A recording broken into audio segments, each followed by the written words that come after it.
And welcome. I call to order the September 23rd, 2020 meeting of the Needham Finance Committee. As a preliminary matter, permit me to confirm that all members and persons anticipated on the agenda are present and can hear me. Members, when I call your name, please respond in the affirmative. Josh Levy? Here. Barry Kaufman? Here. John Conley?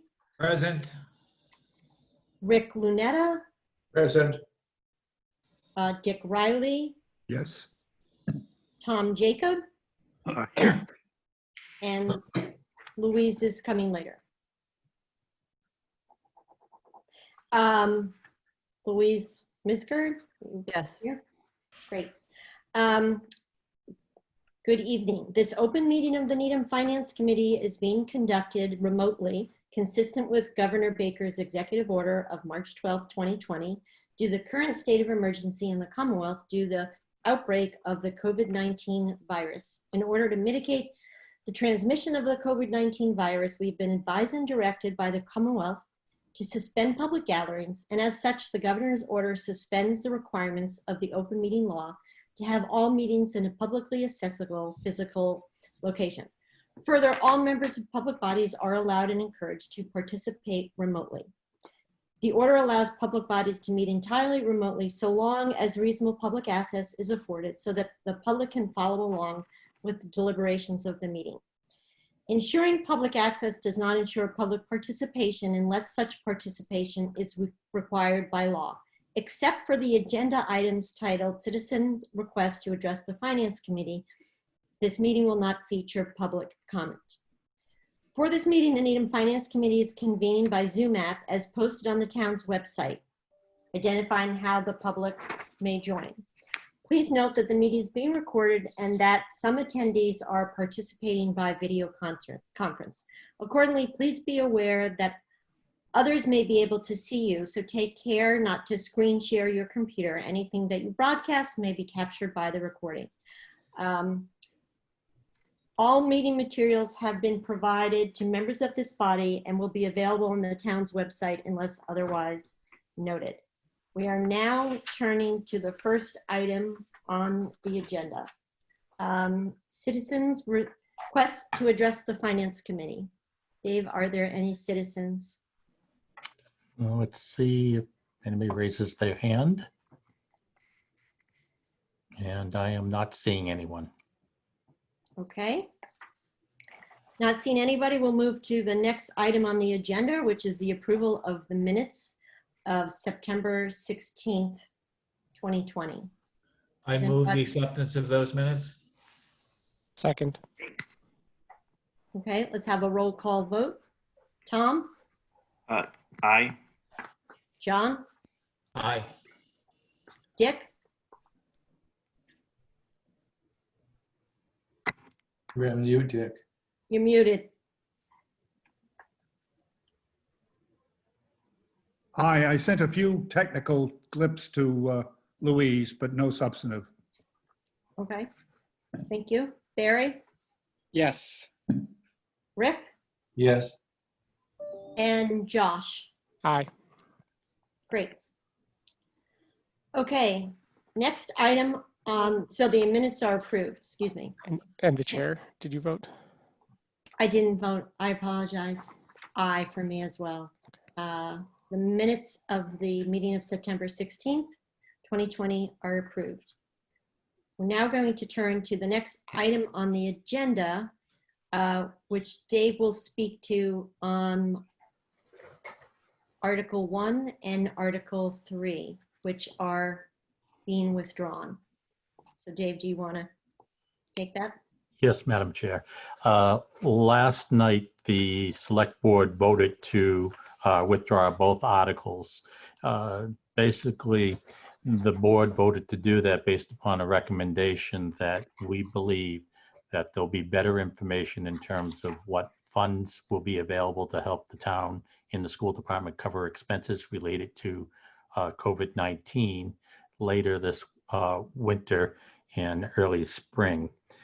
And that if there is, and any deficits that need to be addressed can be addressed at the spring town meeting, at the spring special town meeting. We also understand that should something unexpected arise before the spring town meeting, that we have the ability to come before the Finance Committee for a reserve fund transfer to address such cost.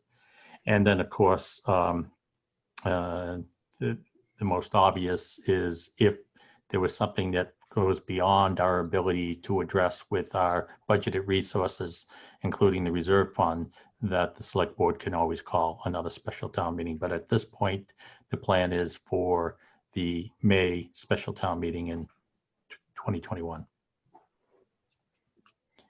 And Madam Chair, I do see that Ann Galati from the school department is here, and if she wanted to add comment, if I see her hand raised, I'll bring her in. If not, I'll proceed to take your questions. Great. And she's raising her hand, so I'll bring in Ms. Galati. I have one technical question. Oh, Dave, okay. Go ahead, John. Article 1 is actually inserted by us. Can the select board withdraw it, or do we have to withdraw it? You can certainly reaffirm, but technically you never actually submitted it. We just always acknowledge that it's the Finance Committee is the main motion on anything to do with the operating budget. But Okay. certainly the committee to reaffirm that action could vote.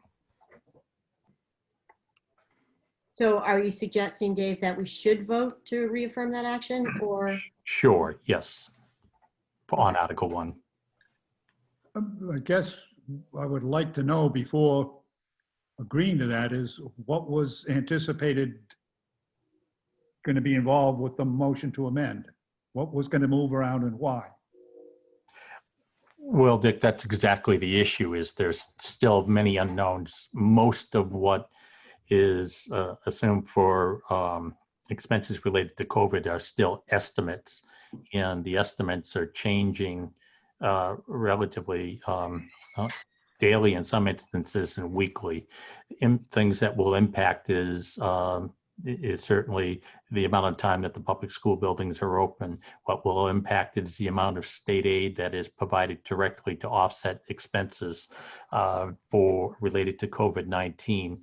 Currently, there are expenses that are covered on 25 cents on the dollar, others 75 cents on the dollar, and others dollar for dollar. But there's been some changes in the interpretation of qualifying expenses, and as a result, there has been requests from municipalities and school districts to have greater flexibility with those funds. That was a point that Representative Garlick had mentioned to the Finance Committee in her presentation at the previous meeting. And those are the primary reasons why it's been withdrawn. At this point, everything's conjecture. So is it fair to say it was a placeholder and we don't know what place to hold at this point? That is correct. That would be fair. Fine. John? Dave, to the extent that there are deficits on either the school side, which I understand there definitely will be, or they're anticipating there will be, and then perhaps, and what I'm just going to call on the town side, do those deficits have to be made up from FY21, from and within the FY21 budget, or can we allocate funds from FY22 to address those deficits? In other words, things that free cash items that we might have spent on capital or other projects, could we use that or other types of things from FY22 to address those deficits? Yes, certified free cash, which has not been certified yet, but when it is certified, that is available for appropriations that can be to address FY21 expenses and FY22 expenses. Any receipts estimated for FY22 can't understandably be used in FY21. Okay, so the uncertified free cash would be available to address any of those. Yes, that would be one of the sources that currently is not available. That would be available in May. Okay. And is that anticipated that it might be one of the things we might go to? Yes. If, for example, the reserve fund is tapped out by the time we get to that point? Yes. Okay. Thank you. Just one further question on reserve fund. The normal major draw on the reserve fund is for snow and ice, but my memory is we just identify those costs and don't actually vote it until almost June. Your And so last in meeting. fact, Your since last meeting. that's the one thing that could carry over into 2022. The concept is we will just keep track of those expenses, but not actually vote to incur the cost until the dust settles, in effect, or the snow settles. Yes, Mr. Riley, it is always the last vote the Finance Committee takes at the end of the fiscal year. And if there were a situation that there was an insufficient balance in the reserve fund to address snow and ice expense, that can carry over. That's the only type of expense that can carry over to the next fiscal year. Barry? Does this impact when, to the extent we've made commitments to purchase items, how they get paid and when they get paid? In the case of the town operations, no. This gets back to my point that if an expense that's far above what we have available for resources, and again to remind the committee, we are reprioritizing our operating budget to address expenses related to COVID-19 and issues with the various public facilities, as well as the building maintenance article that was appropriate. That a number of the projects that were planned to be done with those funds are financing the COVID-19 related expenses. If we should get reimbursements from the Commonwealth for a portion or all those costs, that will be able to reinstate those funds for their original purposes.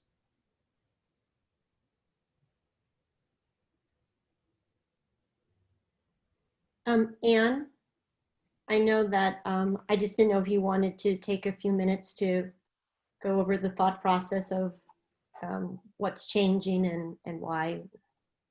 We definitely would. And I know Dan Gutekanst is in the waiting room and would like to join as well.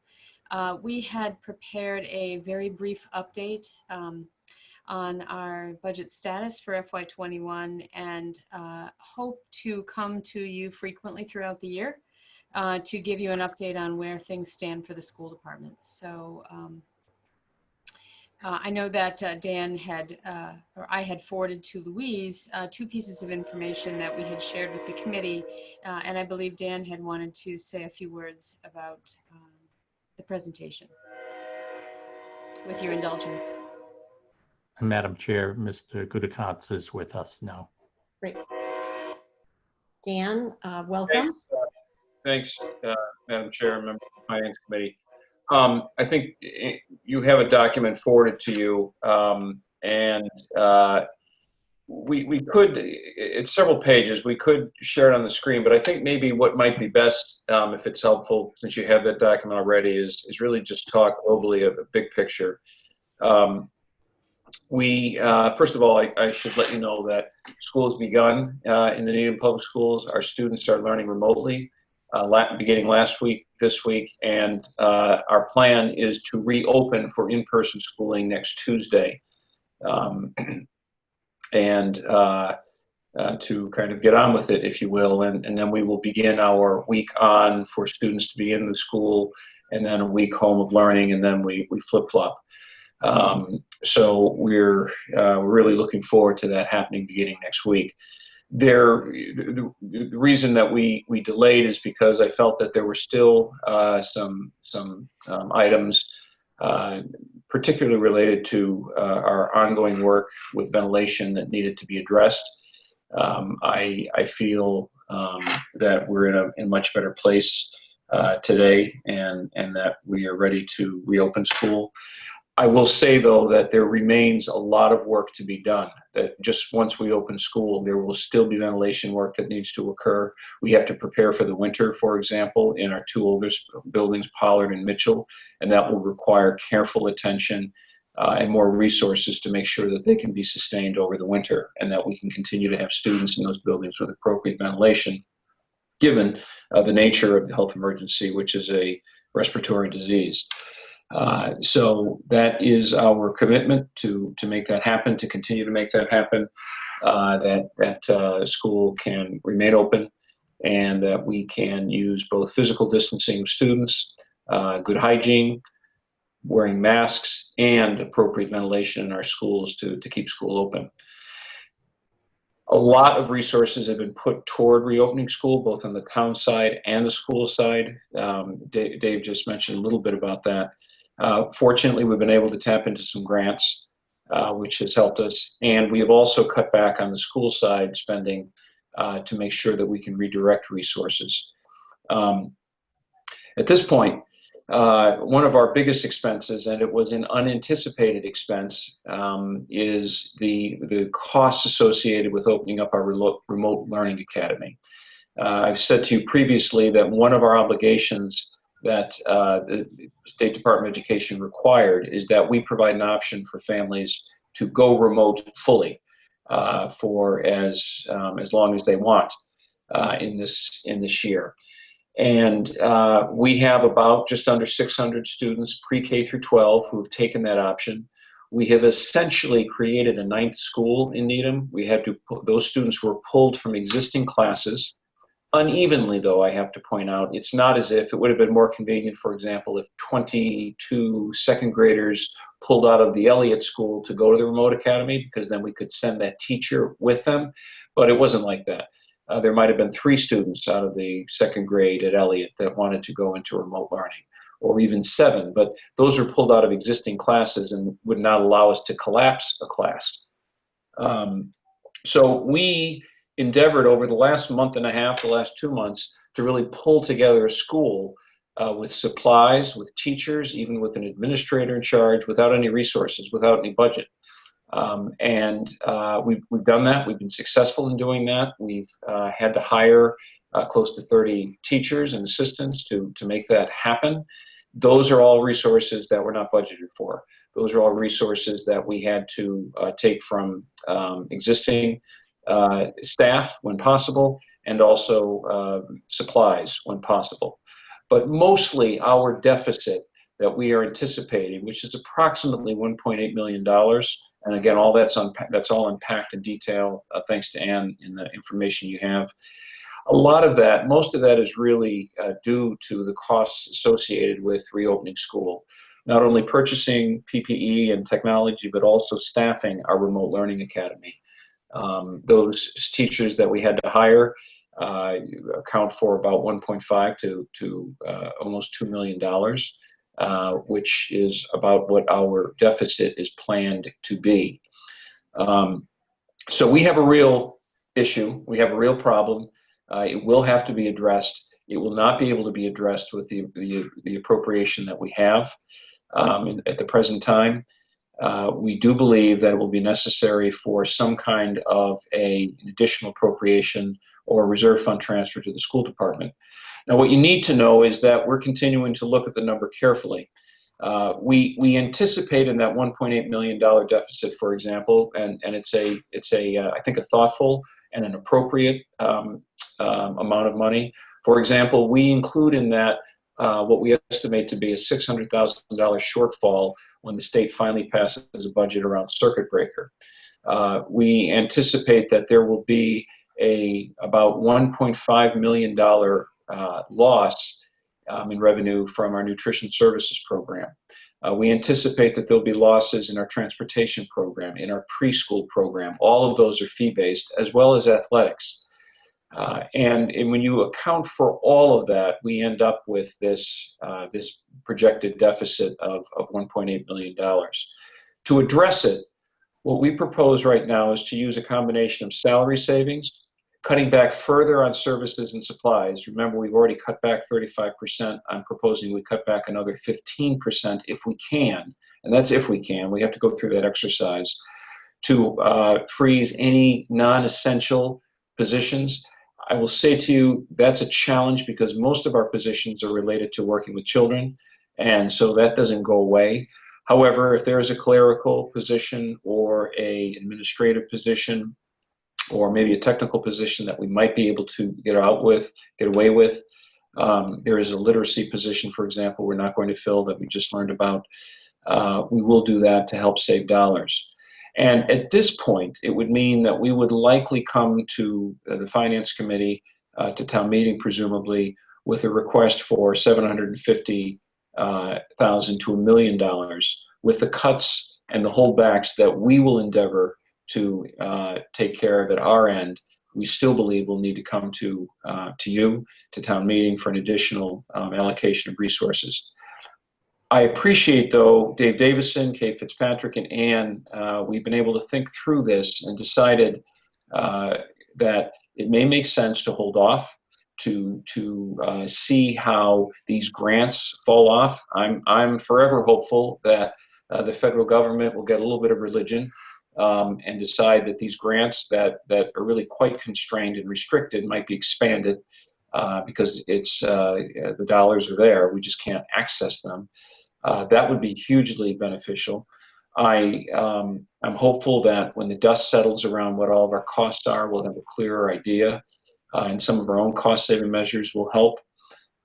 So it is wise, it is prudent to do two things, I think. One, hold off on a request from town meeting this fall, but two, return to the Finance Committee on a monthly basis, on the school side at the very least, and share with you where we're at, where our needs are, and how we are going to continue to manage our budget as we move toward the spring, where we very likely, where we will request for additional resources so that we can end the year whole and with a balanced budget.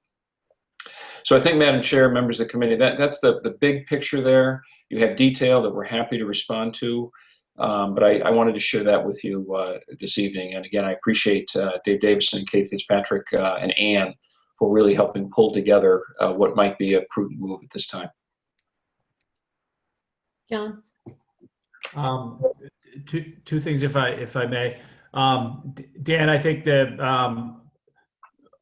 myself and our committee want to thank you and Ann very much for the way you've attacked this, to identify where you believe the deficit's going to be, but yet just not saying give it to us all now. Let's work together. Let's play it out. Let's keep the dialogue going so that we can handle this in what you describe as a prudent fashion. So I applaud you and thank you for that. And I think it's a great display of teamwork, which we've been trying to foster over the last several years. And I can't think of a better example. So thank you.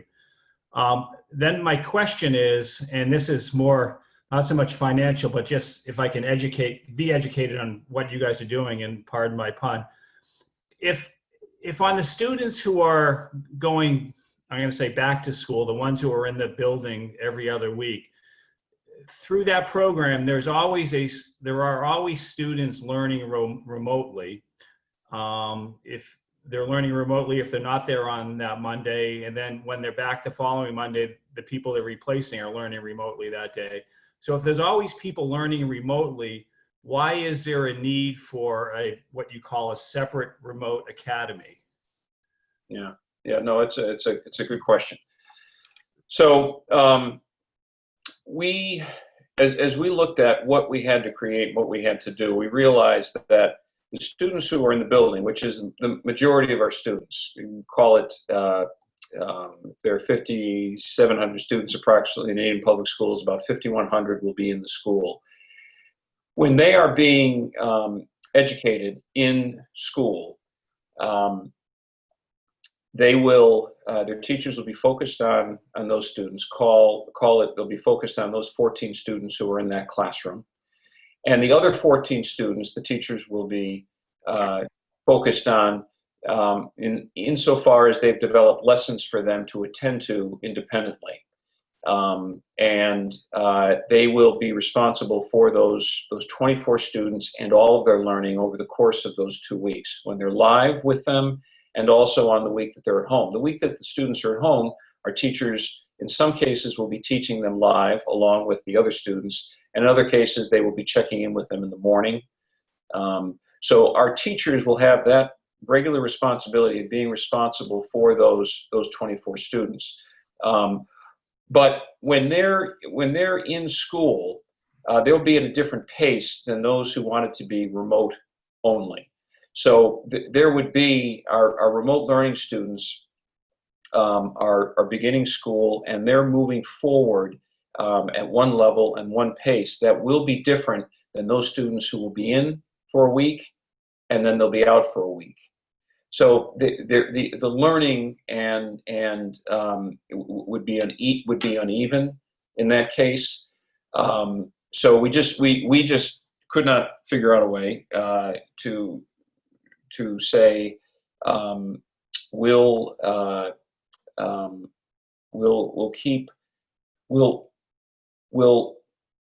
keep the learning going at the same pace, and acknowledge that there'll be some students who never come into the building, but they're part of your class.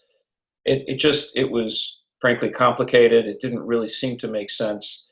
And so we came up with this model. And time will tell if it was the the right way to go. It is the model that most districts are using. There are some students who are being educated by Needham teachers, particularly on special education. So there may be a special educator who's working with students in real time in the schoolhouse and also teaching that student online who's in the remote academy. So I guess maybe in sum, the best way to say it, John, is that those students who are in school, they're at a different pace than those students who are at home, and it just there would be repeating, there would be missed opportunities. Just trying to pull those together, we just didn't think it was feasible or appropriate for those kids. Thank you for that explanation. Barry? Hi, Dan. First, I also want to echo John's thoughts. I appreciate all the work that you and Ann have put into this, and it's a very thoughtful approach. My question is about the grants that you've referred to.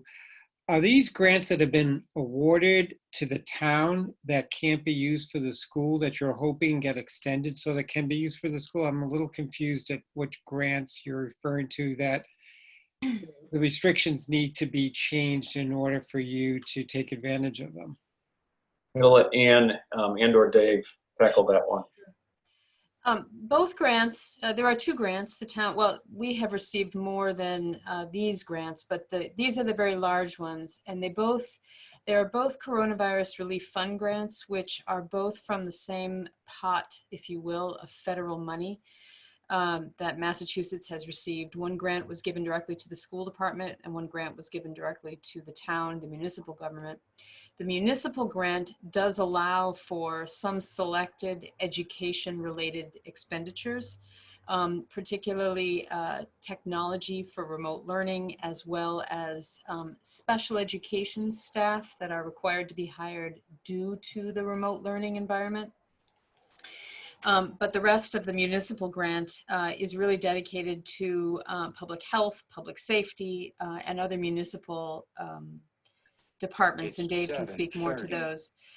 Some of the grant restrictions, though, that we are referring to apply to both grants. One restriction is that the funds must be expended by December 30th, which means that those funds can only be used for 4 months of salary for the folks that we are hiring. That's one large restriction. So one of the key things that we are looking for is for those grants to simply be available through the remainder of the fiscal year. That's a no-cost move that could be made to make that grant less restrictive. Another grant, which another restriction which Dave can explain more fully, is that in particular with the municipal grant, there are restrictions around how the reimbursement happens. So some of the expenses get reimbursed first by FEMA at 75%, and some expenses get reimbursed then by the grant at 25%. Some expenses are not eligible for one or the other, and FEMA has made several course corrections over the past several months about what kind of expenses it's going to be reimbursing. And I don't know if Dave wants to chime in around those restrictions.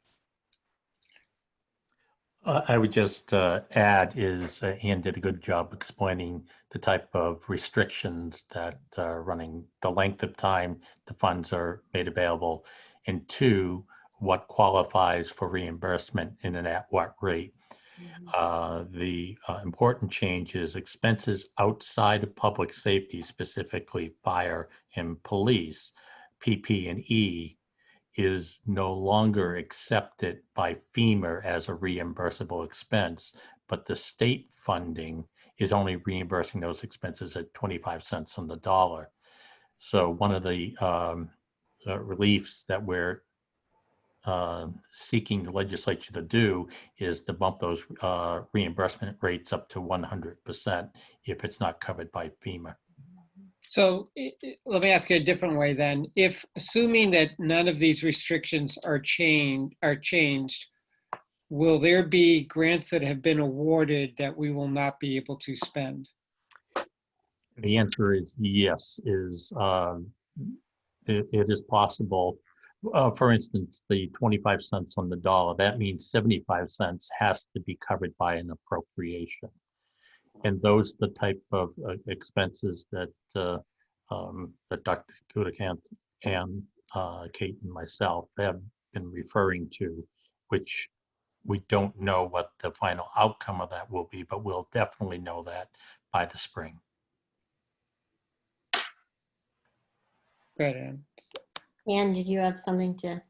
I did want to add that although, as Dave did mention, there are some restrictions around the FEMA reimbursement.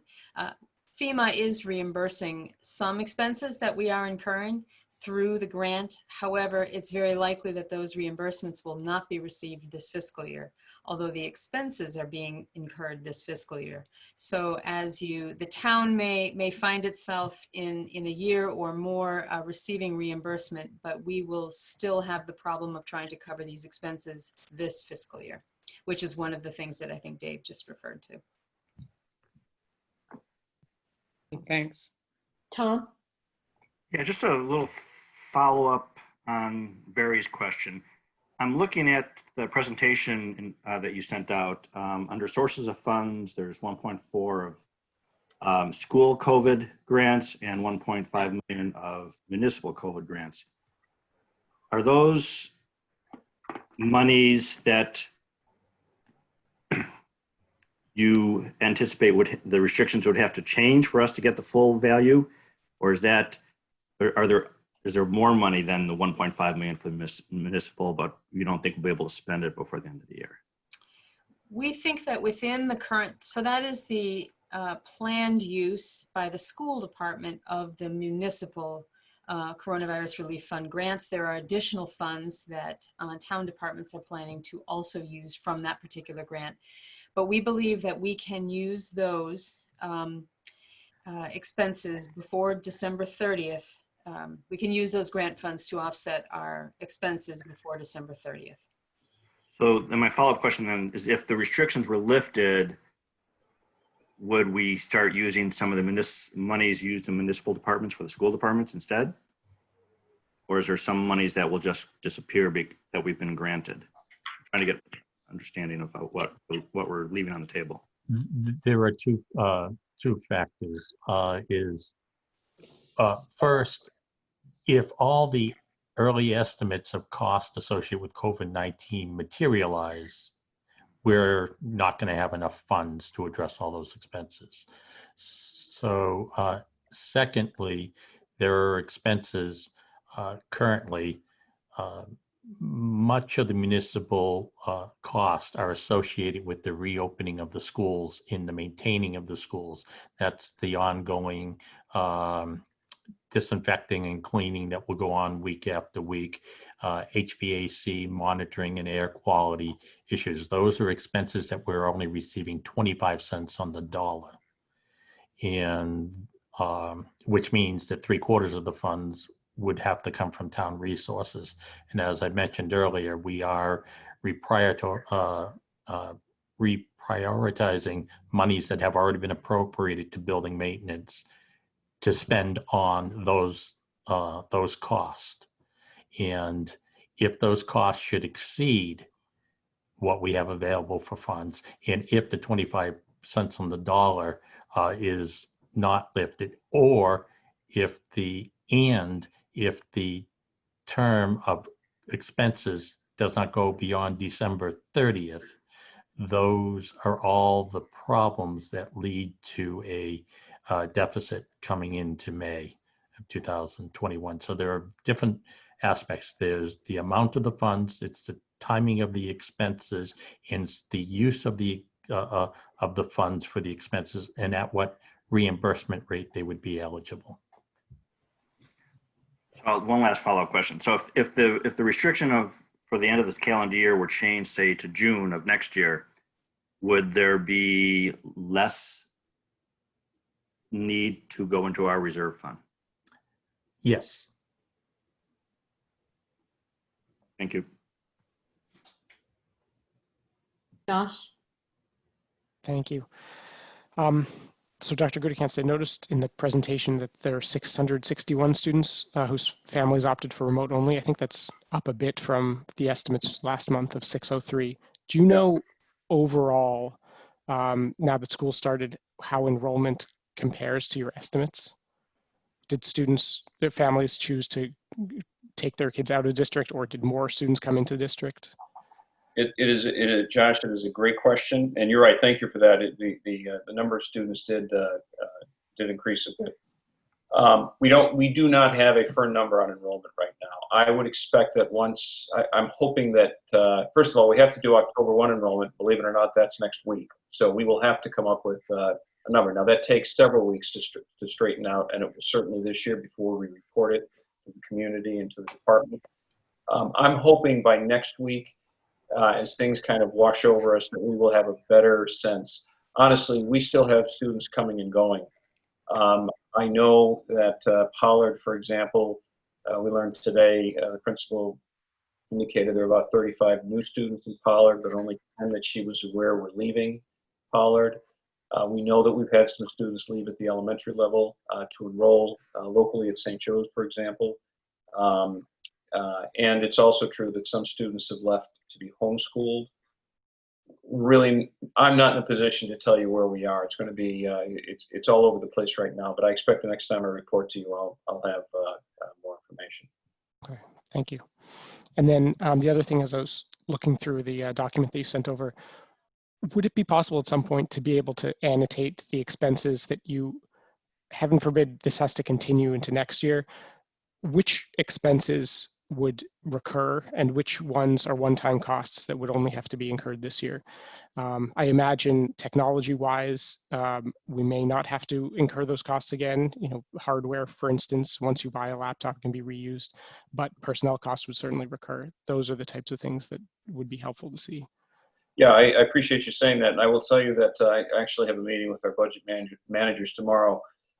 We fully expect that our FY22 budget is going to have to have COVID-related planning in it, whether it's for the Remote Learning Academy to continue. That may be at a very different scale. To John's earlier point, it may not be the same, or there might be a different model. Personal protective equipment will have to continue. Fortunately, I think on the town side, we should be in a very good place in regards to maintenance, or at least the infrastructure and ventilation. But we actually are going to have to think about FY22, because I don't think, at my end, I don't anticipate this, as much as I want this all to go away tomorrow morning. I think that we're going to have to be planful around what FY22 looks like. So yes, we will, as we come back to you, we'll make sure that we document those expenses. Thank you. Oh, Dick? Yeah, first, let me applaud what you've done and the commitment you've made, excuse me, to be periodic meetings with us to keep us up to date on what's going on. I'd just like to raise a concern that's come to me about that process, and let me be frank to say I don't have any solution to these concerns, but let me put them out and perhaps better minds than I can address it. One, it is clear that the Finance Committee is not supposed to be in the job of managing the school department, and that's for the school department and the school committee to make the decisions.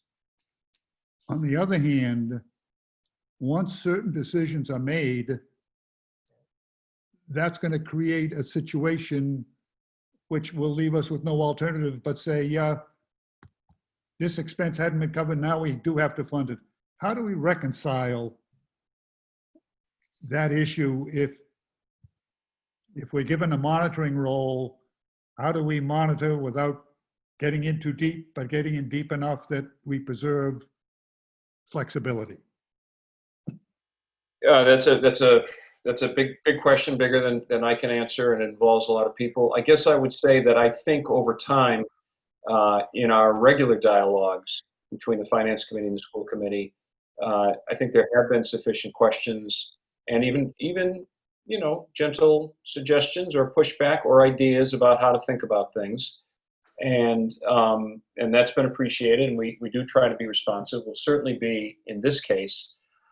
I think the reality is, though, if we go back a year from today to September of 2019, none of us would have anticipated we'd be having a conversation like this or be in the circumstances we are. And remember, our budget in FY20 for FY21 was baked and signed and sealed by the school committee in January of last year, a full 2 months before all of this happened. And so what's happening now really is responding to the health crisis. This was not an educational plan. This was not a new idea. That we decided, let's just go ahead and try this and hope for the best, and if necessary, we'll go to the town for more money. The Remote Learning Academy in particular, it is an unfunded mandate. And it landed on all of our plates around June 24th when the commissioner said we had to do this. And so we spent the summer scrambling to figure it out. I think we've come up with a reasonable plan, and there's no question that, and I think it'll be good for the kids and for our families. But it was not something that we had spent time thinking about or even vetting. Quite frankly, Dick, the school committee was a little surprised at some of the things that we were coming up with, and that they should not be surprised. But I unfortunately was in a position where I was having to make decisions or propose things that the school committee had not completely vetted, which is an uncomfortable position for me, mostly for them, and now Finance Committee. I'm hoping that we're beyond that now, and the planning and the thinking can be a little bit more inclusive and bring great minds to the table. That's part of the reason we wanted to have this conversation with you now, because we know that if we talk together, we provide good information, we can settle in the end in the right place. I absolutely agree. The last thing in the world I would do is suggest that anyone is acting in bad faith in this. I know that's not the case. No, I absolutely What I'm agree. trying to suggest is I'm trying to think about it is as we're looking at decisions that are irreversible or that have significant ongoing economic costs that are judgmental decisions, perhaps it would be helpful to share with the Finance Committee the thinking that went to those, rather than us being presented with the fait accompli and say, this is it, deal with it.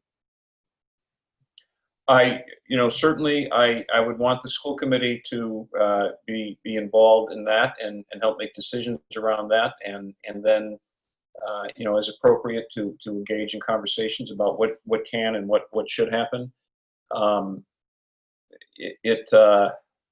As I said, most of what's happened is frankly all that's happened is really in trying to address the health emergency that's before. Driven by events, I don't have any doubt about that. Yeah, and driven by events and by laws and by conditions that, you know, when we're told, for example, that students have to be up to 6 feet apart, we don't have a lot of options with that. Right. When we're told that there are certain conditions that have to be met, we have to have an isolation room in every school in the event someone gets sick, and it has to have certain conditions in that isolation room.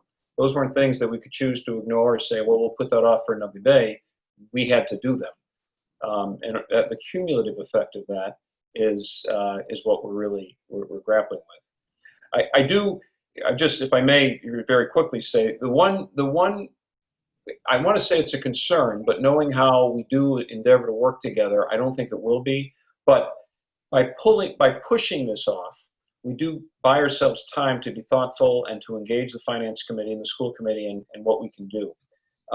However, my concern, I will express to everyone right now, is that by pushing this off, right now people get it. I would endeavor to say, if I went to town meeting in a couple of weeks and said, we need these resources for school, town meeting would say, oh my goodness, of course I get it. I see the school's just started. Sure, let's make that happen. And when we're later in the year and we're struggling with FY22, which is not going to be a pretty picture, I worry, frankly, that our memories, maybe the community's memories will say, you know what, you should have solved that differently in the fall. I don't know why you're coming to us now. And by the way, you got a tough year ahead of you, so you got to tighten your belt even more. So it does make sense to defer this, get more information, and hopefully better news on grants.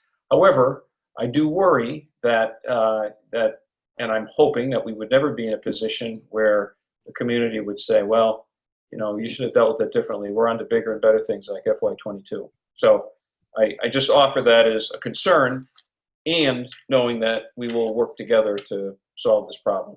I guess I think that's probably the more important thing. Okay. Rick? Sure. First and foremost, Dan, let me say thank you to you and team for what you've done and pulled this together. I'm thinking along the same lines as Dick possibly, and maybe put a face and a name to what he's kind of getting at. All of you folks have worked very hard to put a plan in place for your academy and for the hybrid situation. In terms of costs and thought, I'd be interested, at least at 30,000 feet, to have you talk about what happens in Plan B if a significant number of students come down with the virus and you're forced to change your methodology altogether to completely work remotely. I realize you're not clairvoyant, but that embodies a whole new set of costs. And I'm sure you've thought that through. Can you talk to that at all? Well, I think I may have said, I believe I said to the finance committee earlier this summer, I'm not remembering what it was, but I think it might have been in August. And I said something like, the most expensive option was to do what we're doing right now, was to be a hybrid option. The most cost efficient, least effective within our budget was to have everybody return to school and pretend that nothing changed. That wasn't going to happen. That was never an option. The least expensive option, although and complicated, but not as complicated as the hybrid option, is to have everybody learn remotely. Why is that? Well, we don't need custodians. We don't need buses. We don't need nutrition services. We don't need all the supplies that we typically have in schools, copy paper, toilet paper. It's just a different calculus altogether. And there's no question we would not need a separate remote learning academy because everybody would be part of that. We wouldn't have had to backfill for some of our leaves for teachers. That's another part of our cost here, that we're backfilling leaves of teachers who are out on medical leave. So it would have been cheaper for us to go remote. Educationally, it would have been the wrong thing to do. And according to the Department of Education, it wouldn't have been something that they would have encouraged us to do, and they would have questioned, as they are many communities who are going remote. They have to explain why they're doing that. We went with a more complicated, expensive option. It wasn't my intention for it to be expensive. It turned out that way. It's definitely more complicated to teach a group of students in front of you and also to monitor their learning at home. That is a significant challenge in and of itself. But we adopted that one because we believed at the end of the day, having children in front of us and interacting together was important for their learning and growth, and key to their achievement. To your point, if at any point in time we say it's January, February, I'm an optimist. I believe when we start our hybrid program, that's what we're doing for the rest of the year. But if at any point in time the metrics suggest that we have to go all remote, I hope it's only for a period of time and we can come back. But if it were the rest of the year, some of the calculus on costs will change to some degree. We will still have to pay some of our contractors, our bus contractor. It'll be a change in rate, but we'll be in a position where we still are going to have to pay some of our bills. But there will be a difference. I couldn't even estimate what that might be right now. There also, thank you. There also may be a silver lining in all this as well, for the very explanation you just gave right now.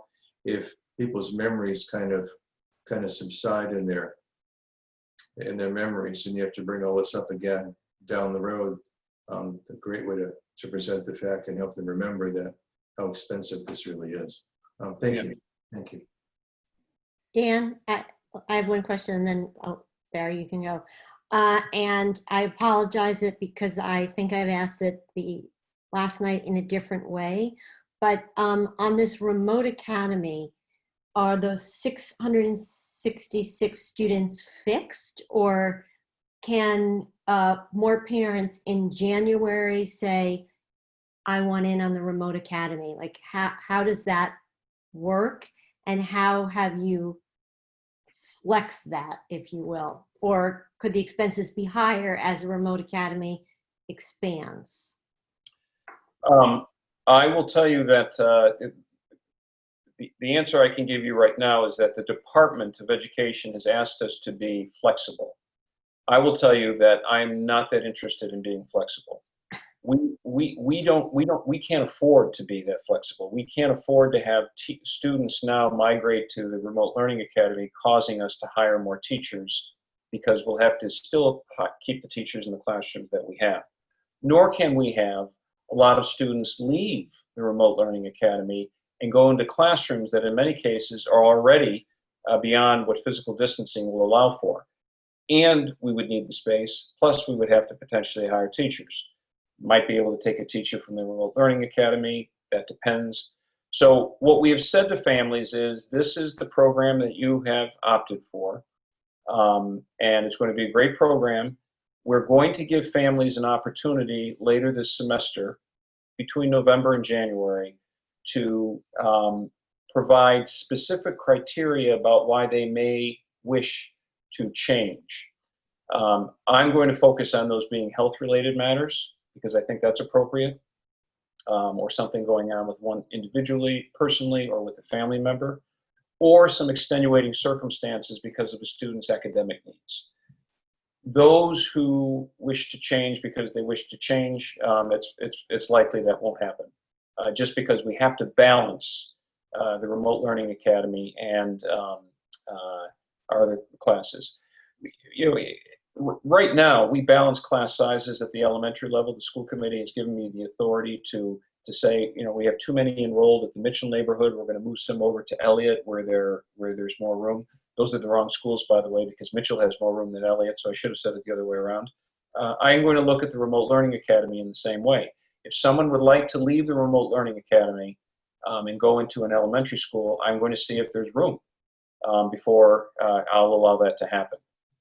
Unless, again, there are extenuating circumstances, and then we'll look at those individually. Okay, thank you. Barry, did you have a question? Just out of curiosity, the remote academy, how big are the classes? And I realize it probably, given how short a time frame you had to put it together, you probably couldn't think all that creatively. But I got to imagine, pooling resources with other towns potentially that are doing the same thing in a remote environment, might have made sense. And frankly, if we have to go through this next year, that may be, is that something that could be pursued or is thought about? Yeah, again, we will certainly be open to all ideas and options as we move forward in the event we need to do this for next year. Just very quickly, and to be clear, at the high school level, 9 through 12, many students are taking, they're involved, this gets to John's earlier question, they're taking classes from high school teachers. And we've peeled off a couple of high school teachers, some who've requested leave because of medical needs, and they're teaching remote high school students. So for example, an English teacher is teaching up to 4 levels of English for different ninth graders, 10th graders, 11th graders, 12th graders. And then there are some students at the high school who are taking, for example, an AP physics course, and they're enrolled with our AP physics students. It's awkward, it's not the best, but they're trying to make that work. Time will tell how that works.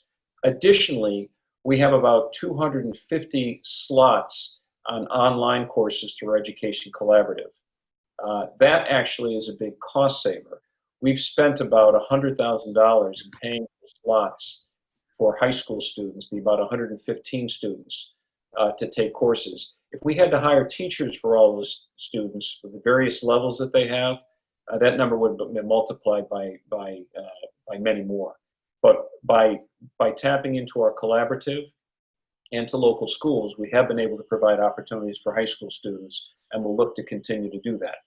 At the elementary level, families did not want an outside provider. They did not want their students disconnected from Needham. They did not want them being sent off to, I'm exaggerating a bit, some teacher in Kansas who would not know who they were or their community. They wanted their teachers to be Needham teachers within the community. We were able to do that this time. Whether or not we'll always be able to do that, or if we need to do that, is something that we'll have to unpack. And as far as class sizes are concerned, some of them go up to, I know in the 4th and 5th grade, 25. They're higher than they are in the in-person model. But they generally range. Kindergarten classes are around 20, for example. So they vary. They're not inconsistent with what we have during the school day. Thank you.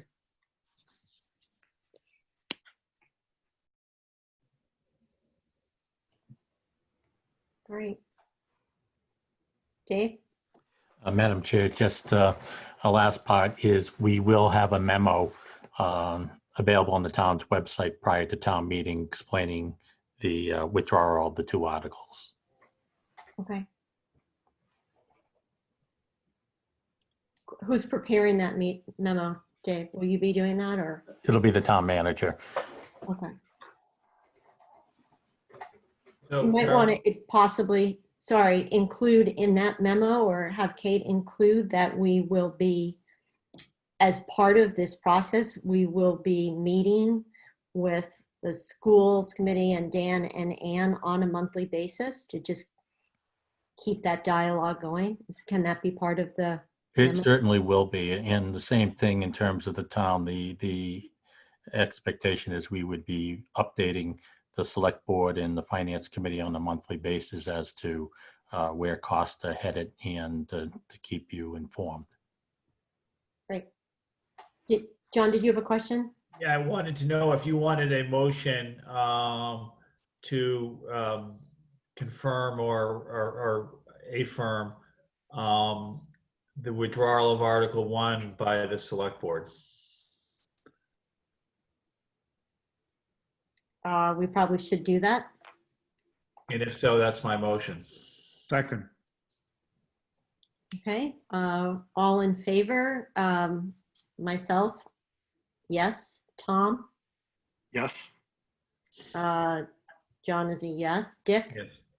Yes, and may I suggest that the motion read in terms we endorse the plan that was articulated rather than just we endorse the withdrawal of the motion. Better said, thank you. Still yes for me. Okay. Barry? Yes. As John? amended. Yes. Louise? Yes. Rick? Yes. Great. So the motion to withdraw has passed.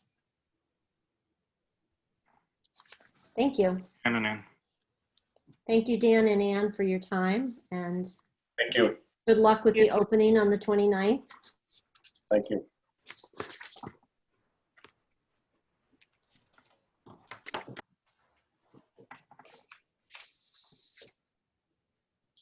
Okay, turning now to the CPC articles. Let's start with Article 10. The Emergency Rental Assistance Program. And that number was increased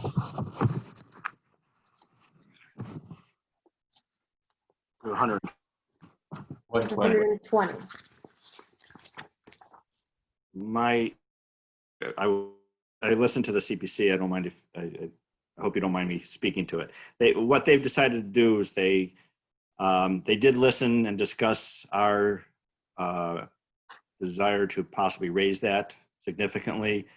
In the end, they decided that the proponents had a better idea of what was going on with their rental amounts and wanted to keep the number at 100,000. However, they added 20,000 to cover the administrative cost, so that the 100,000, the original 100,000 plus the 50,000 that's coming from another source would be available for emergency rental, and then 20,000. So there's 170,000 total that would be applied, 20,000 for administrative costs that would actually come from general reserves, while the 100,000 would come from the housing reserve.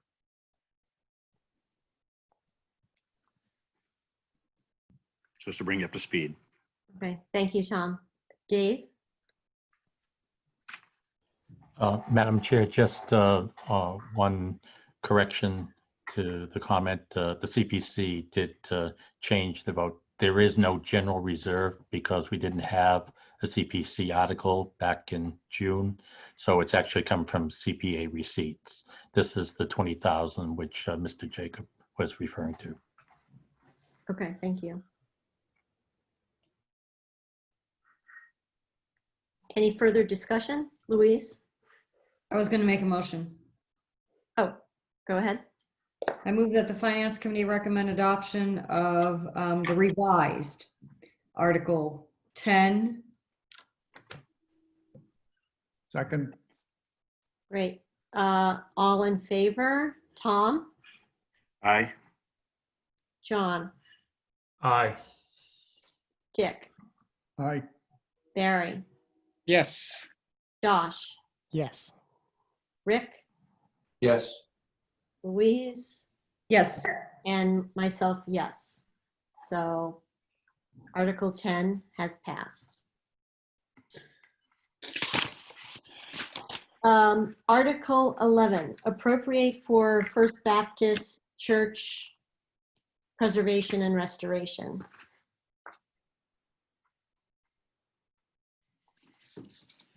Is it Louise?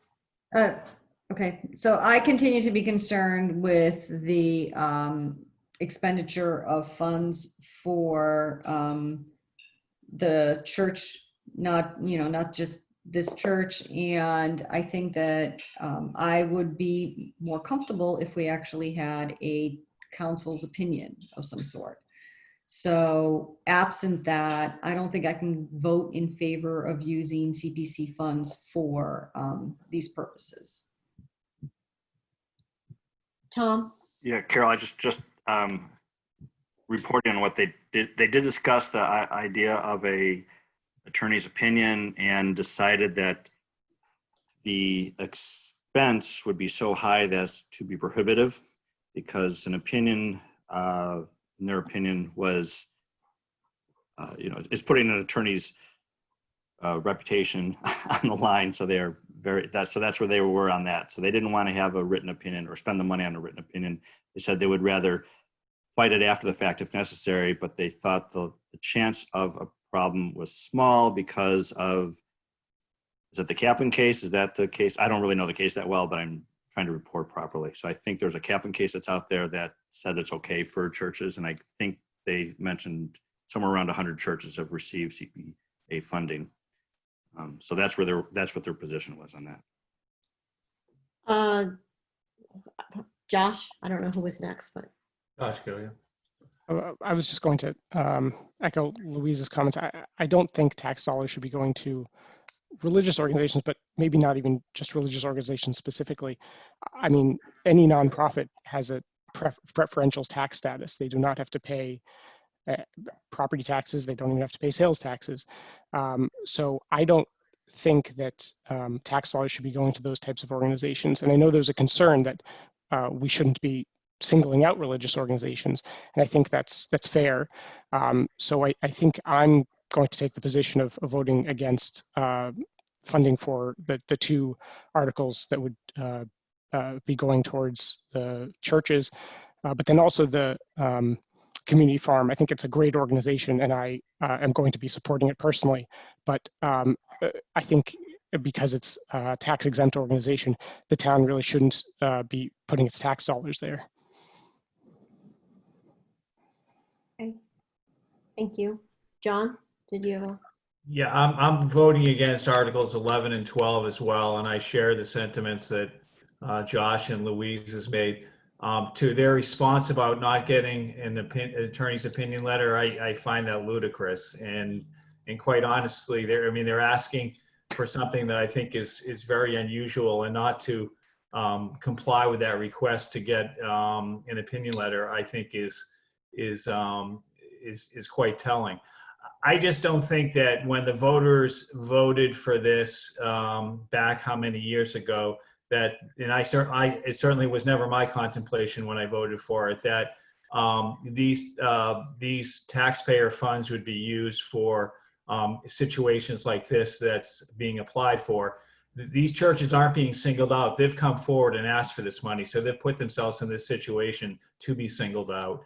And I just don't think that it's the precedent that we should be following for organizations such as this to receive the money in the way and the manner in which they're seeking it from the CPA. So I'm going to be voting against both Articles 11 and 12.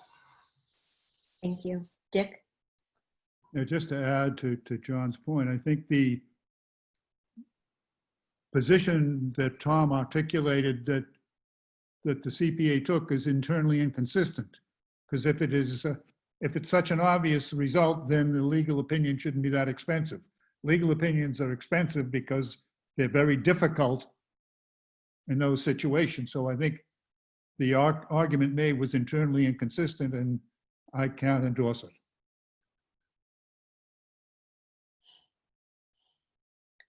Barry? I just think, we can, there's no mandatory, there's nothing mandatory about how these funds get expended, right? In terms of what they have to be used for. I mean, it is outlined the areas that, that can be directed. And in the past, it's always been for town-owned facilities or town-owned structures. And I just think we end up potentially going down a slippery slope by, stretching the definition into areas that I think nobody is really certain about. So I have to agree with the comments made previously. Because I think I asked this question and my brain's failing me what the answer was. Maybe Dave remembers. Has the CPC authorized, or as the town, I should say, approved funds to non-government organizations? Louise will know, and she'll remember the year it happened. I absolutely do know. And the amount. So yes, the answer to that is yes, but those organizations were organizations that had some other purpose that we viewed as supplementing governmental purposes. So they were for the repair of windows at one of, Dick is nodding, at one of the facilities that we felt helped with community housing. Yep. So it met some other goal. It wasn't just a, 501c3. So, and we did that in 2 instances, and in both those instances, we struggled mightily with whether or not we should be expending the funds. And at that time, we felt that those were closely aligned with what Needham's governmental purposes were, and they were enhancing something that was that was a goal of the town. Here, it's much harder, in my view. Those were actually housing issues, is what you're saying. They were for housing historical. Which year and which article? Joe. Is that the full list, those 2? Just the 2, okay. Just the 2. Rick, did you have a comment? I did. I share the comments of those who've gone before. I do have an issue of taking public money to a 501(c)(3) for no other town purpose. But even more importantly, I think the CPC maybe fell short in their obligation to go ahead and get legal opinion, given the fact that it's public money being used for this, even though, as Tom said earlier, there's precedent set to the contrary. I think they had an obligation to do this. So I'm not going to vote in favor of these 2 articles. I'm on the fence too about the community farm. I see some more public use of that land than just a body who particularly belong to a particular organization. So I think I can stretch that in my mind for that, but for these 2 articles, I cannot. Dave? I'm sorry, I didn't raise my hand quick enough following up from Mr. Jacob. There have been 2 other organizations that CPA funds have been used. The community farm, and actually was seed money for the program, as well as the Historic Society. But the Historical Society, sorry, in my mind, it's a community building. The entire community can enjoy use of the Historical Society. You don't need to be a member of the Historical Society. And not only that, that's one of the purposes of the CPA to start with. Right. Yeah, I think there was restoration or of some materials or books or something like that was used for a historical society. Is that correct, Dave? Yeah. So I mean, I think community use is a bit fuzzy and a bit subjective. I think right now we have an opportunity to set a standard. I think that 501c3 is a good standard to set, that we're not going to be using town funds to support those. I understand that they may still have a community benefit, but I think if we start making exceptions, then we're going to just end up in these same situations again year after year. So I'm playing devil's advocate. So obviously we've already made the exception. So we would be setting a new precedent from our perspective. Well, for the community farm, I've seen we've already sent the seed money years ago. That's true. I think that we don't want to grandfather in certain organizations just because we funded them in the past. So you're right, it would be a new precedent. One of my big struggles with, I'm sorry, I keep interrupting as in the meeting. I apologize, Carol. It's okay. These are my articles, so I want to make sure I get it right. One of the struggles I've had, particularly with Articles 10 and 11, is how the dollar amount was decided upon as a percentage of the whole project, and there wasn't really a standard set there. They used 1/3 of the non-contingency funds for the First Baptist Church, but for the First Parish Church, it wasn't the same standard used. It's almost 3/4 of the project cost. It became confused as how did they decide was an okay amount. Madam Chair, if I may, at last night's select board's meeting, they had raised the issue that for in the First Parish, the request was 75, and that was reduced to 50. And so the CPC voted in the affirmative for 50, not 75, as it was originally. They'll come up on the next page. Just for the conversation. And they didn't explain at the meeting why they did that. And no one asked them why they did. And I was an observer, unable to ask a question. So I don't know why they came down to 25K. Dick, did you have a comment? No. Okay. Louise Louise? does. So back when CPA was voted in, which was 100 years ago, and I was already here sitting on finance committee meetings. So there was a big struggle with the fact that these are taxpayer funds, but under the terms of the CPA, these really are funds that are open for application by more than just governmental entities.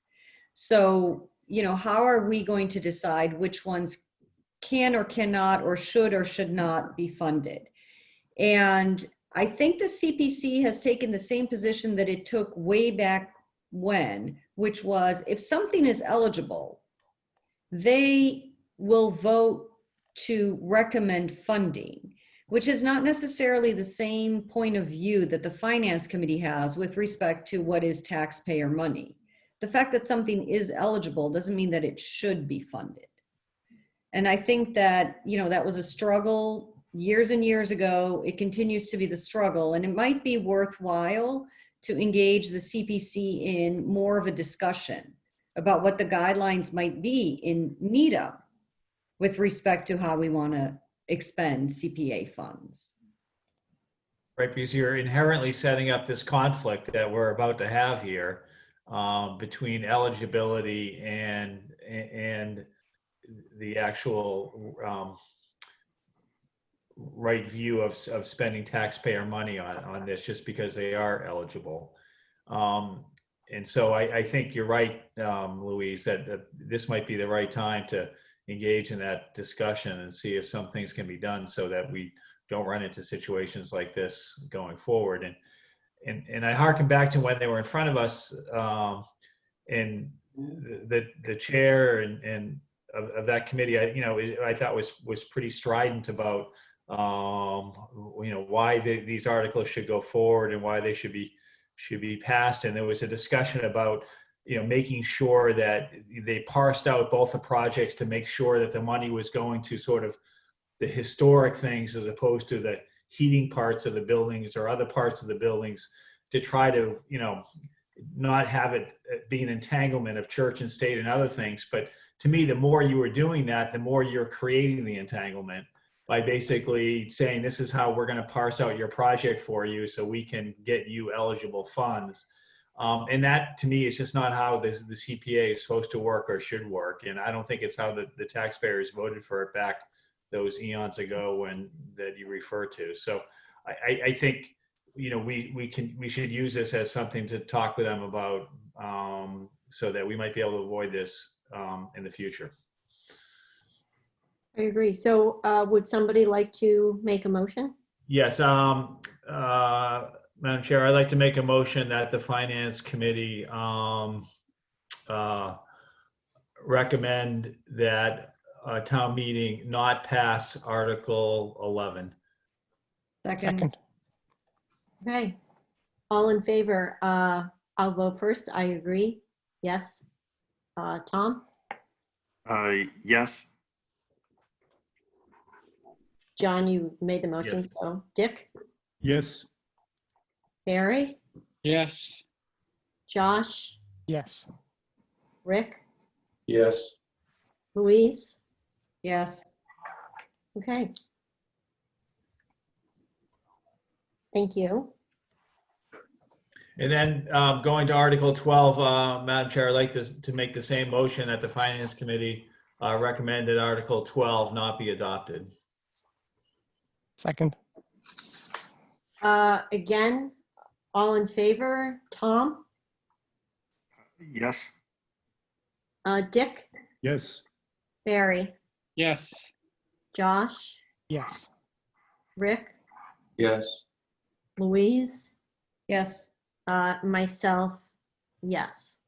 So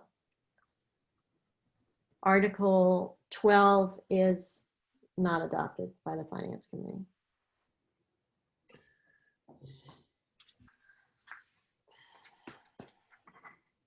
Article 13, So my position is going to be not to support this. I would be happy to make that motion unless there's, you think we should discuss this more, Madam Chair. I guess, Rick, Just a question, I think, for Josh. Josh, as you say that, on what premise? Is it the 501(c)(3)? Yeah, exactly. And like I said, I really do support this organization personally, and they can, expect a personal donation from me. But I don't think that the town monies should be going to 501(c)(3) organizations that are already tax exempt and are not contributing to property tax and CPA revenues. Yeah, a question. I can see looking at each situation differently or situationally, but to put a stake in the ground and say that we are setting precedent that any 501(c) will no longer get the approval of this committee, especially in light of the fact that we actually supported them before. I guess we'd have to make the 501(c)(3) a precedent at this meeting. I'm not sure I'm prepared to do that, if that's the basis for which you're making this motion.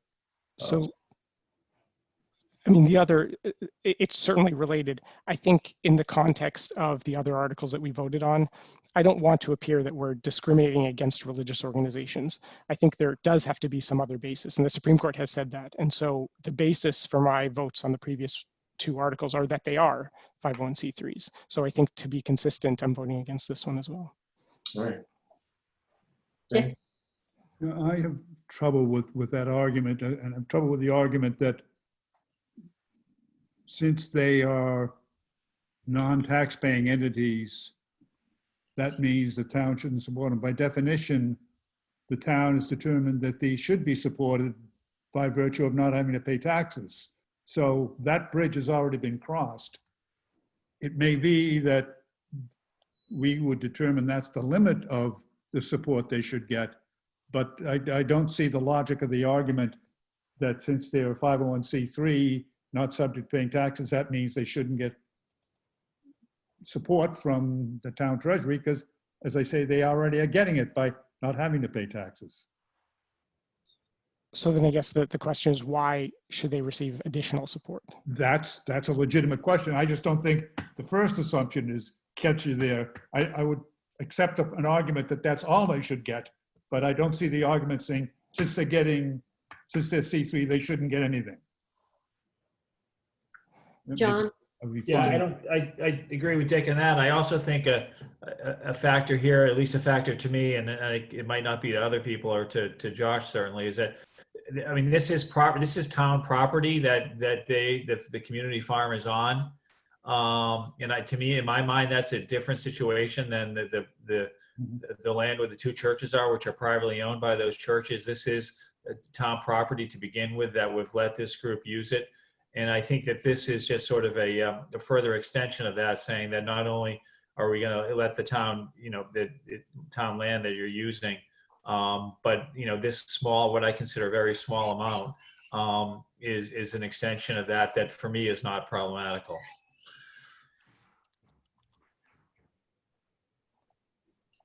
Louise. So I'm a little torn on this because I do understand the argument that we don't want to support, private organizations. On the other hand, this is actually one where in other communities, this is a governmental function where towns or cities are providing this service, and in Needham we're not, and a group stepped in to provide that service. So I do feel a little torn about this one.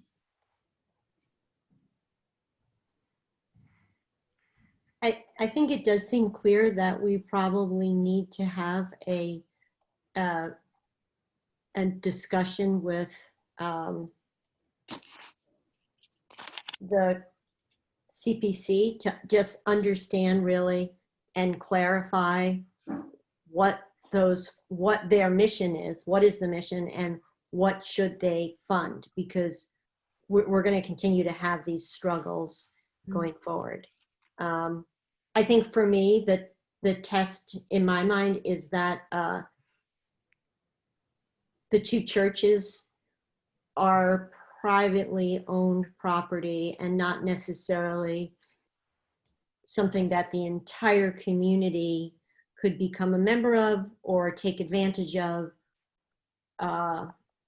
or enjoy. I guess you can enjoy looking at the steeple, but whereas I do think the community as a whole, if you chose to, could benefit from becoming a member of the community farm, volunteering at the community farm. So for me, that is the difference between this article and the prior two. So I guess just a question on that. Does that mean that we have to be looking at the mission statements of the organizations before we choose to fund them? No, I'm suggesting that we should really clarify with the CPC what the mission what their mission is, and what, you know, kind of big picture they should fund with taxpayer dollars. I would like to answer, Josh. I think it's totally reasonable that we look at the mission statement and, in fact, what the organization does if we agree to use taxpayers' dollars to support it.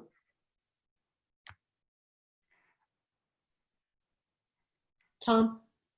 Yeah, so this one's troubling for me because I'm a really good when there's a hard line in the sand, which Josh is making, but I see a broader community value to the community farm, such as what we did with the windows and the housing. To me, they're in the same bucket, but I can't really articulate it as well as I would like to. I'm going to have to before I give my presentation, if this does pass. But that's kind of where I come down. I see, you know, you mentioned private land. Maybe that's the line. I'm not 100% sure where the line is. I find myself wanting to support this one as opposed to the other two. So any further discussion? No, So Josh has a motion, correct? Well, I see it going a different way than what I've proposed. So maybe I'll let someone else make a motion. Okay, then I will make a motion that the Finance Committee recommend adoption of Article 13. Second. Article, yeah. it's Article 13. 13. Yeah, That's right, yeah. sorry. Second. Dick? Yes. Barry? Yes. Rick? Yes. Louise? Yes. Yeah, did you say yes? Yes. Josh? No. And myself, yes. Did you get Tom and John? Oh, Tom? Yes. John? Yes. So Article 13 is adopted.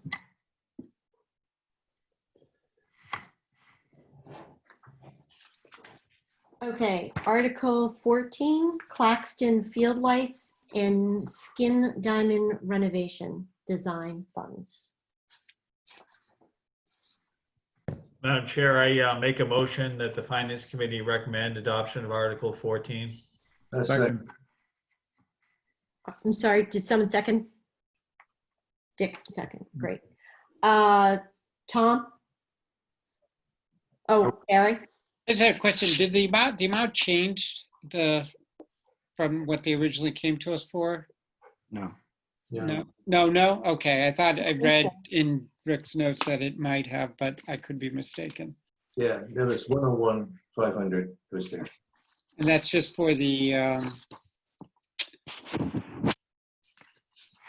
Design. preliminary analysis design.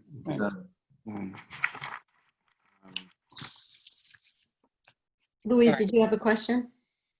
So my only question as well for the CPC in the future is how do they define the difference between maintenance and new project money? But I'm in favor of this article. It's just, I think they need to define that.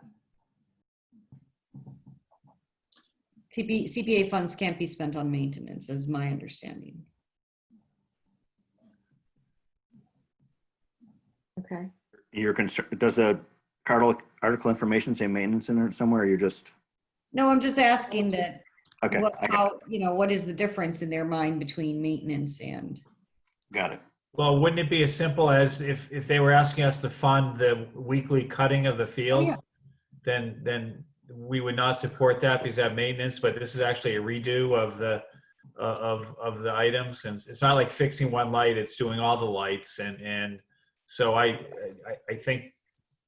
Yeah, I agree with you, John. I just would like them to think about that a little bit. Okay. So we have a motion and a second. So let's continue the vote. Tom, Yes. John, Yes. Dick, Yes. Barry, Yes. Josh, Yes. Rick, Yes. Louise, Yes. and myself, yes.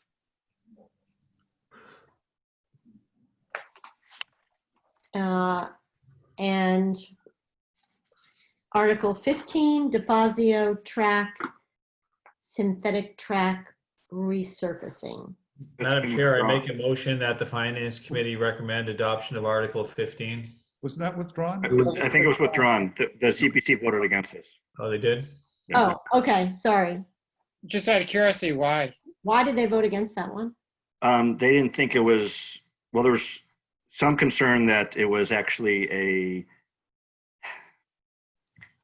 the question of to sort of update the track after 10 or 12 years so that it would last for 25 years. And there was some discussion about, well, should it have been included in the original contract? But past that, they thought this was not urgent enough to do this year. And that it could be discussed further in the spring if the Park and Rec wanted to bring it forward. Push it out. Yeah. Okay. Okay, then moving on to Article 16, appropriate to Community Preservation Fund. Madam Chair, I make a motion that the Finance Committee recommend adoption of Article 16. Second. Okay, all in favor? Tom, Yes. Dick, Yes. Josh, Yes. Barry, Yes. Rick, Yes. Louise, Yes. John, did I get you? You made- Not yet, but yes. And myself, yes. Okay. And then Article 9, you all saw the email on the rescind debt authorization change from 9 million to the full 10. Madam Chair, I recommend that the Finance Committee recommend adoption of Article 9 as amended. I think Second. Dave had his hand up. I'm sorry, who had you? Dave? Oh, Dave, sorry. Madam Chair, I was just going to confirm what Mr. Riley just said, that the select board voted last night to amend the article to 10 million. Okay, great, thank you. Was there a second? Second. Second, Louise. Tom, Yes. John, Yes, with a comment, which I just wanted to thank the PPPC for listening to us and reconsidering and coming back. So I just wanted to thank them for that as I'm voting yes. thank you for that. Dick, Yes. Barry, Yes. Josh, Yes. Rick, Yes. Louise, Yes. and myself, yes. In Article 17, and Louise, does Marianne want to speak to us on this? I don't know. Dave, is she there and raising her hand? She is there, but has not raised, she's raising her hand, so I'll bring her in, Madam Chair.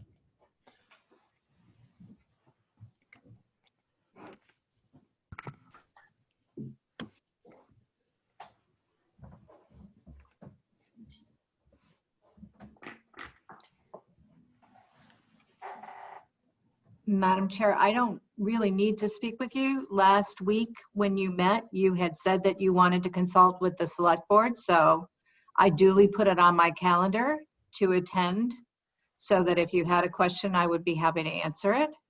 But I'm happy to leave as well. So as you wish. So you have not, the select board has not voted on this yet. The select board has not voted on this yet. We used last night to listen to the petitioner. We wanted to hear how they were presenting it. As I think you know, the petition process was a little complicated between what people signed and what was submitted and what ultimately ended up in the warrant. But we put in the warrant what they actually asked us to put in the warrant. But we were curious to hear from the petitioners about what they were thinking and what they were looking for. Tom? Marianne, did they make any financial request last night? It isn't in the warrant and the resolution. Trying to figure out if we have to take a position or not on this. We heard no specific financial request, and when we asked that question, we were reminded that it was non-binding as a request. Certainly there are certain things that they've asked for that if they were done as stated would involve money. But I think the town has already put the Newari initiative in place, and our goal would be to have Newari be, you know, a broad look across all elements of the town at what issues might need to be considered, and then we'll bring back some recommendations, you know, next year and beyond. Thank you. And Marianne, does Newari envision, I mean, I know your work is very early there. Is there a financing requirement for the work that you're doing there?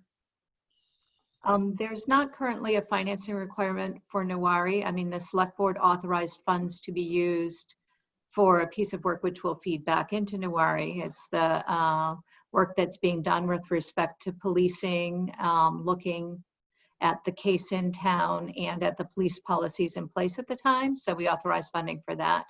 But there's not any specific funding that's envisioned for Newari right now. Great. Dick, did you? It's a question rather than a statement. Or start with a statement. It's clear that the resolution as proposed does not itself entail the expenditure of any monies. It could lead to proposals that would involve the expenditure of money. My question is, in case of the latter, could those be self-implementing, or would those have to be items that get voted on independently of this article? So I don't know exactly how those items would manifest in a budget at this point. You know, I always do talk about budgets are actually representative of priorities, but I do believe that it would come back in a way that the select board will be able to consider them and that the finance committee will be able to consider them, that the schools, you know, may be considering particular recommendations. There's many areas where this could impact something. And as a result of that consideration would consider monetary impacts as well. Is the select board, or do you have a meeting set to vote on this, Marianne? We don't. I'm expecting one will be set early next week. Okay, because I think the concern we had last time was wanting to see the action to be taken by the select board, and it doesn't really help us too much. Not that you need to help us, but being left now with not knowing if and when there would be a vote on it, I think, at least for me, I'm not quite so ready. I don't feel a need to have to wait anymore, just because there isn't a definitive answer to that. And I'm not saying there needed to be. I just wanted to know what the answer was, and you provided it. And I go back to where I was last week, that due to the non-binding nature of it and nothing within the four corners of the article, as I read it, that has a direct financial implication as we speak. I don't think it's something that is appropriate or necessary for our committee to take action on. And so it would be the motion I would make is that we do not take a position on the article due to it, as it's stated, within its four corners, not having a financial impact. Madam Chair, I would second that. Was that actual? I would like to second that, based again on the proposition that this article doesn't itself have economic impact, and that the Finance Committee would be in a position to express a yay or nay opinion on proposals that might come out of this committee that would lead to the expenditure of funds.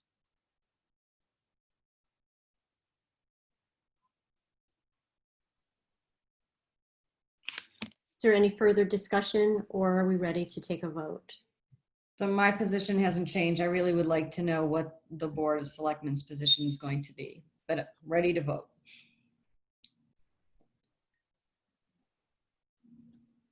So I think we should take a vote on John's motion. Tom? Just to be clear, this is a motion not to take a position, correct? Yes. Correct. So I vote yes. You said it in a simpler terms, Tom. Yeah, I just want to make sure I'm voting the right yay or nay here. So I vote yay. Barry? Yay. Dick? Yes. John? Yes. Josh? Yes. Rick? Yes. Louise? No. Okay, and myself, yes.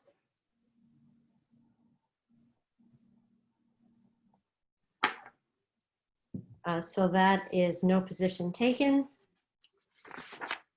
Madam Chair, could I suggest that if whomever is presenting on this feels appropriate, they might reflect that this is a position of the Finance Committee and does not necessarily represent how the individual members of the committee would vote as town meeting members. Well, but that's always the case. We're not voting against. We don't get to present, so. Oh, that's right. If we don't take a position, we don't get a chance to present, correct? Right. Well, so here's the interesting thing though with pre-presentations, right? Do you get to record or not? And so speaking from someone who can't do deadlines, can't pre-record, I believe this one is mine. So You volunteered. yeah, that is true. Oh, okay. Yeah, So- I feel strongly that this not be taken as And a yeah, position that we are opposed to the concept. yeah, Yeah. it's not a position on, yeah. Well, so can that kind of presentation be that because we have to post it on the website, or there will be no, people looking for the video will be confused if there isn't one. Correct. Maybe needs to be fine tuned with Michael that it's okay to do that, but I would be in favor of a short presentation by Louise saying that we voted not to take a position, and that does not necessarily reflect the individual. Or opposition to the underlying spirit. Right. It reflects neither. Right. Neither support of or opposition to. Correct. Dave? Madam Chair, I would just suggest reaching out to Michael for a determination whether you record or not record Okay, statement. I will do that. Madam Chair. Madam Chair, give, Louise? It was Mary Ann. Oh, sorry. I was just going to say, if you'd like, I'm also willing to let you know when the select board does vote, what the outcome of that vote is. So, Okay, thank you. okay. And Rick? Madam Chair, if we do approach the moderator and ask, I guess maybe the word is permission, I'd want to emphasize the fact that given the sensitivity and nature of the issue in the town, that it's imperative that the town understand the reason why we took the position that we did. And I wouldn't want the precedent we hold on to, that it has no financial effect, which is the reason why we set it aside, not misconstrued. Okay.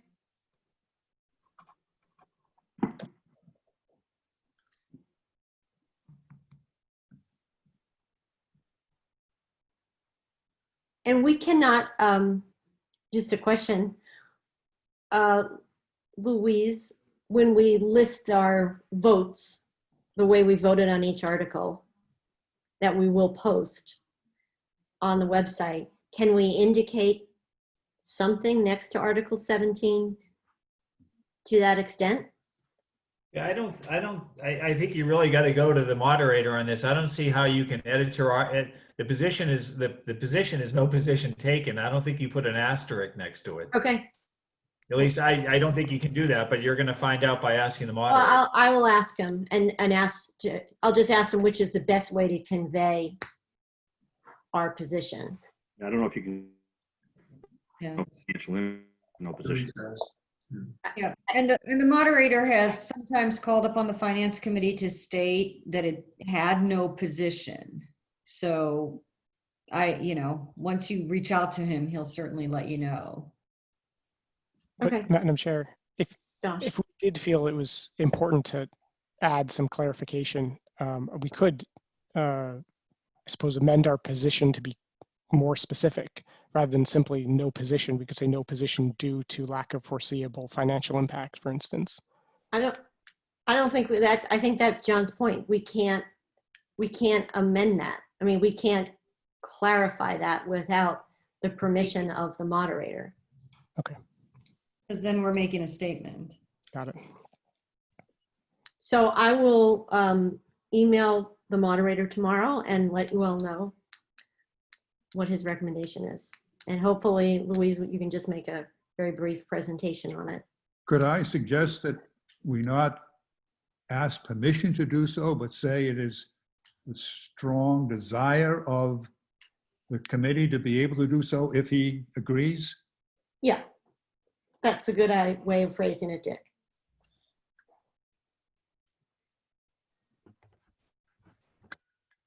Thank you. Thank you all. Bye. Thank you, Mary Ann.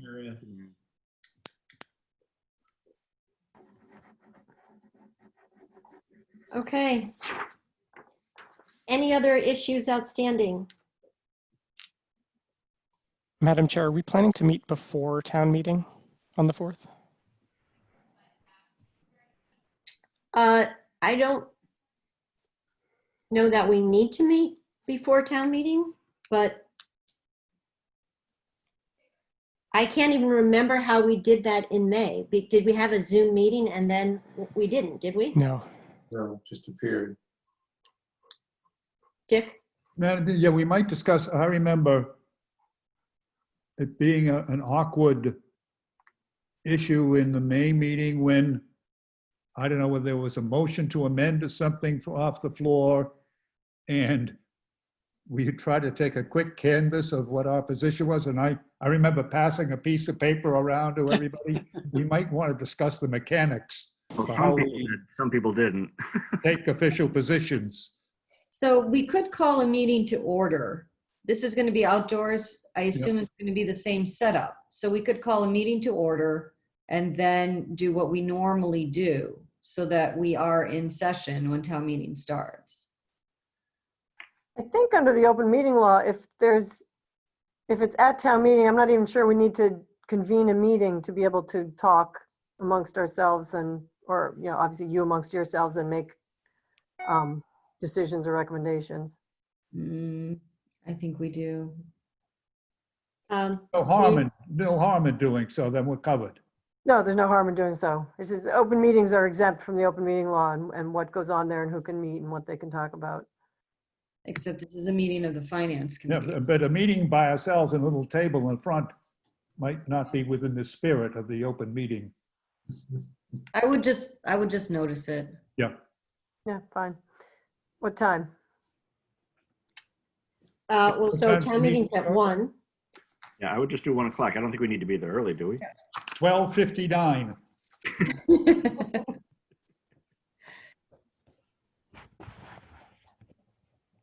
I'd just say 12:45. Yeah, Yeah. I was gonna say 12:45, just to get in our seats anyhow, so. I'll bring the mimosas. Oh, good. We'll beat the rush. Okay. All right. Anybody know the long-term forecast? I think it's actually supposed to be fine and about 62 degrees. Okay. High of 82, low of 62. Improvement over the May meeting. So if we have nothing else on the docket, just make sure that our presentations. Yeah, Louise, someone will recirculate the instructions for that. I'll do that. Okay, thank you. And Move to adjourn. Second. great, all in favor? Aye. Right. Aye. Right? Aye.